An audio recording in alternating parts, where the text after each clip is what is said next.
I had not been back there in years, but it was the last place left to look.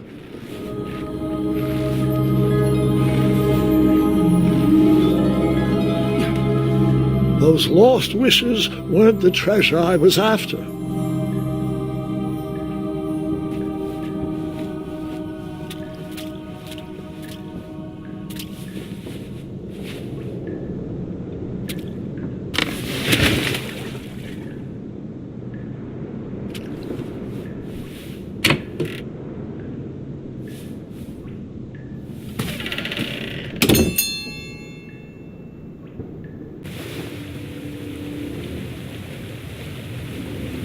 It was not exactly as I remembered it, but it wasn't all that different either.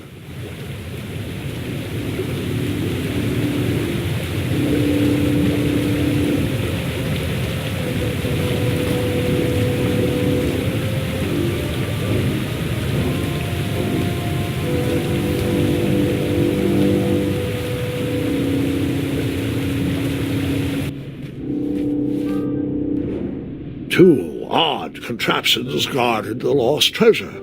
I would have to turn one and see what happened.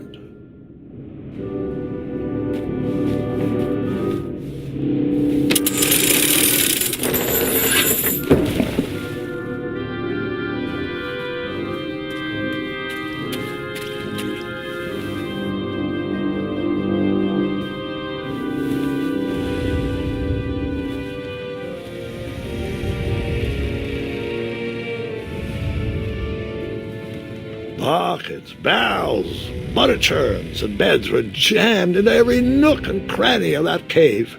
It all seemed so familiar.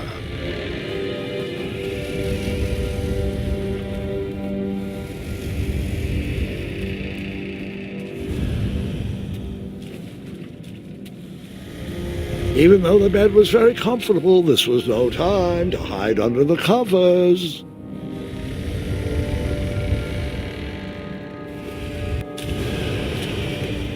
Wait. Hold on, Grandpa. I don't remember this part of the story. Beds hanging from stalactites? We'll get there, Gwendolyn. Don't worry. No detail in this story will be overlooked. Now, where was I? Ah, yes. As I treaded through the river of rumbling trundles, I feared I knew the source of that deafening wind.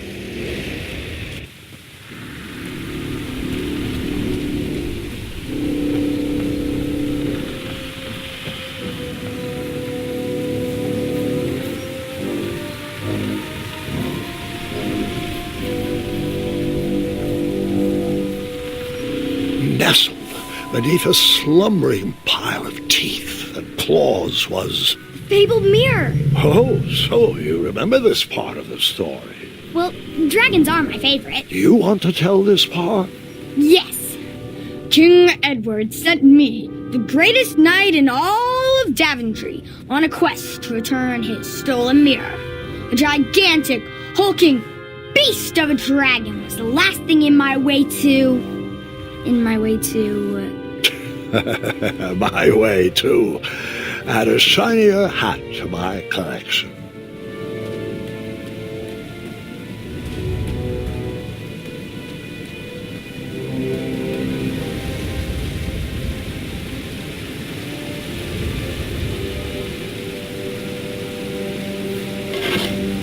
I tried to turn that crazy contraption, but it was missing a handle. Someone tampered with it, creating some silly conundrum.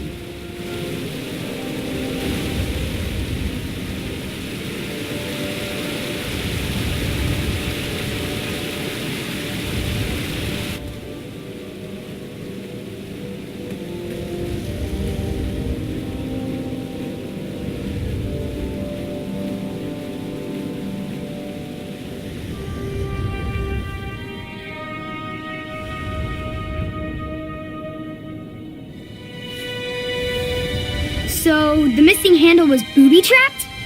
What did you do? Well, I used my cleverness to outsmart the trap.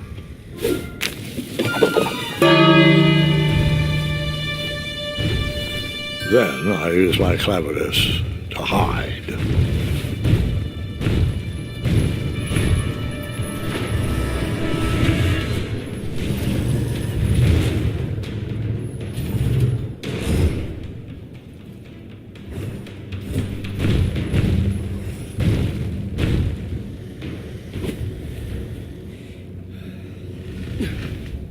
Luckily, that half-blinded beast never noticed me in bed. A dragon's eye must be really hard to pierce with an arrow.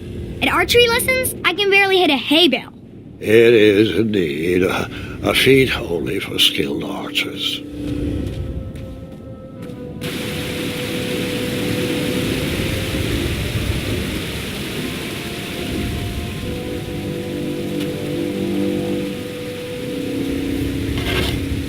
I tried to turn that crazy contraption, but it was missing a handle. Someone tampered with it, creating some silly conundrum. What did you use to fix the broken switch?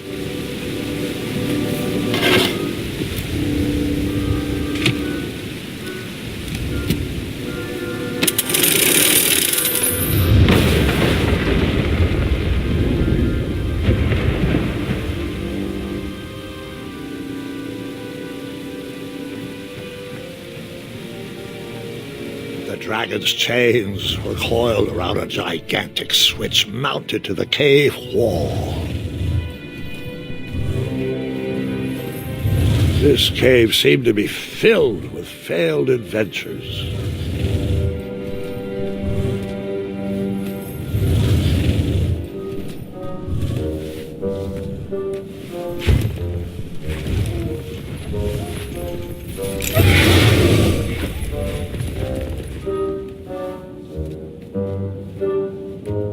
After he briefly basked in the sun, the narcoleptic dragon went back to snoring. I probably sleep all day too, if Amira was my only friend.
Whoever designed this trap thought they were pretty clever, but I would probably find a way to hit that unreachable switch.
The mirror called out to me.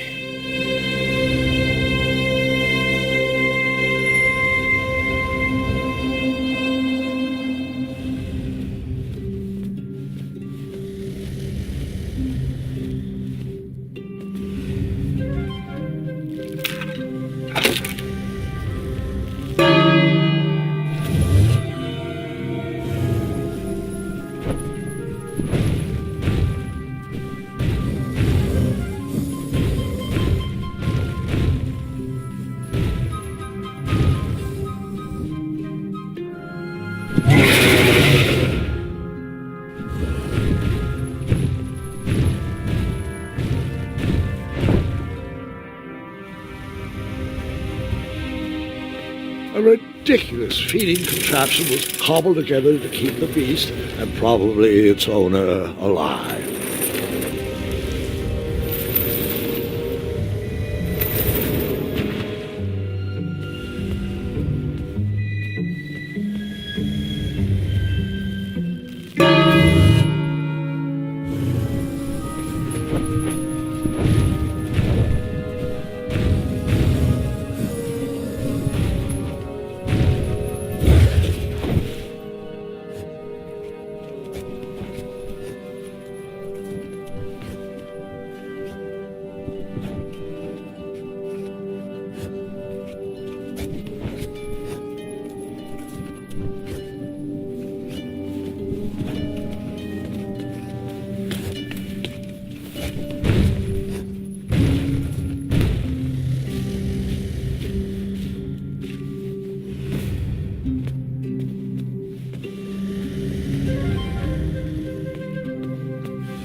With a magic mirror safely in my possession, I dreamt of the Daventry I would be rewarded with, and the kingdom it could become.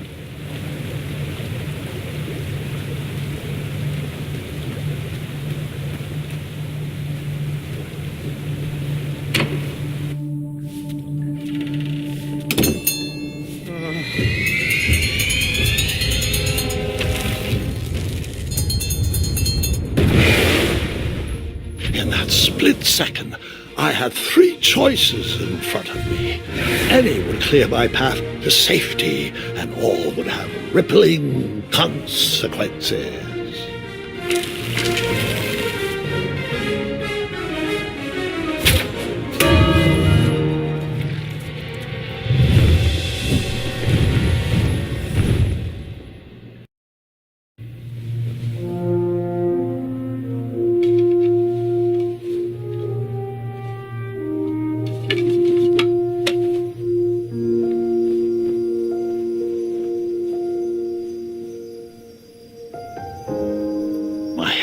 Were shaking and my arms could barely grip the rope, but with the last of my strength I climbed out of the well and headed back to the castle. Ever since the magic mirror returned, its reflections have warned the kingdom of danger, kept our family safe, and it has exposed many troublesome crumbs tangled in my beard.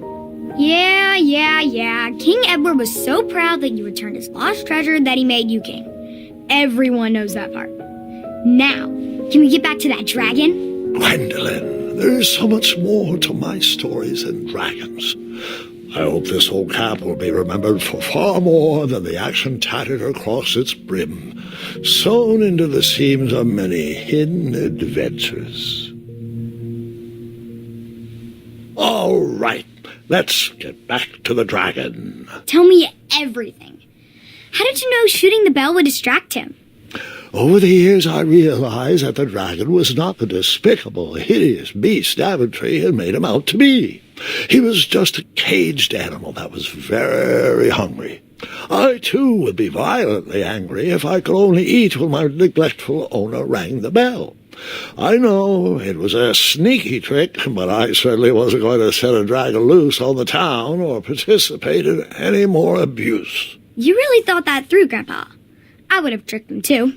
Back home, they call me Gwendolyn the Smarty Pants. You come from a long line of logically minded nobles, and one very clever dentist. All right, you two. Grandpa needs to rest. Gwendolyn, it's way past your bedtime. Sleep well, Grandpa. I'll be back first thing in the morning. I don't need rest. I'm as spry as I've ever been, though I wouldn't mind a slice of magic fruit.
Well, hello, cousin. Guards!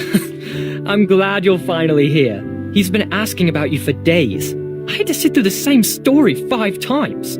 Got here as fast as we could, and I like Grandpa's stories, especially the ones with dragons. Ah, yes, the legendary beast he outsmarted with its own dinner bell. I don't know if he forgets that I've heard that story before, or if he just doesn't care, but he loves telling it to anyone that will listen. I'm pretty sure I heard the nursemaids telling his same jokes in the hall.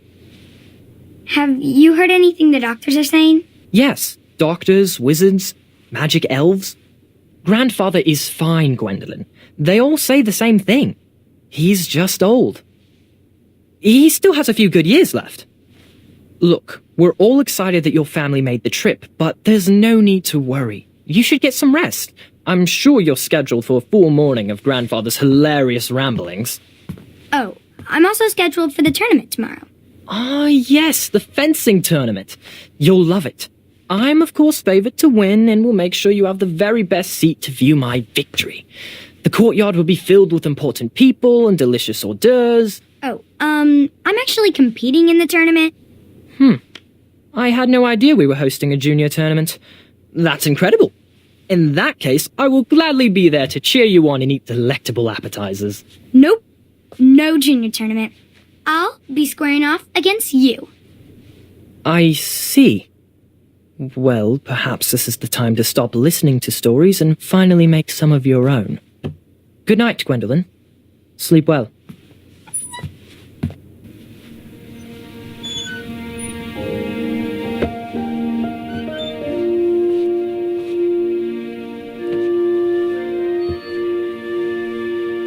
Come in, Gwendolyn. You can set those on the nightstand. Grandma said to take 3 spoonfuls of each. I'll get to those. No need to fuss over me. Now, let's talk about far more important issues, like that fencing tournament. I hear you're competing. Well, I signed up, but I'm not so sure anymore. Nonsense. If it's Scott you're worried about, he's no bother. After all, I only learned that you entered after he complained about it all morning. Threatened, I'm guessing. There are many ways to win a duel. I, for one, have always been fond of...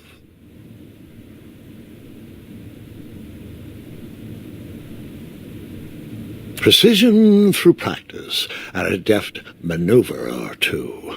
Train harder and follow your instincts. Speaking of, that reminds me of a story, one I know you haven't heard before. When I was a much younger lad, before I was a knight, before I'd been to Daventry, and even before I had seen a dragon. It's a tale about a tournament that changed my life. It is a long story, but I shall tell it briefly. Well, Triumph, this looks as good a place as any to camp for the night. Let's rest up. We have a big day tomorrow.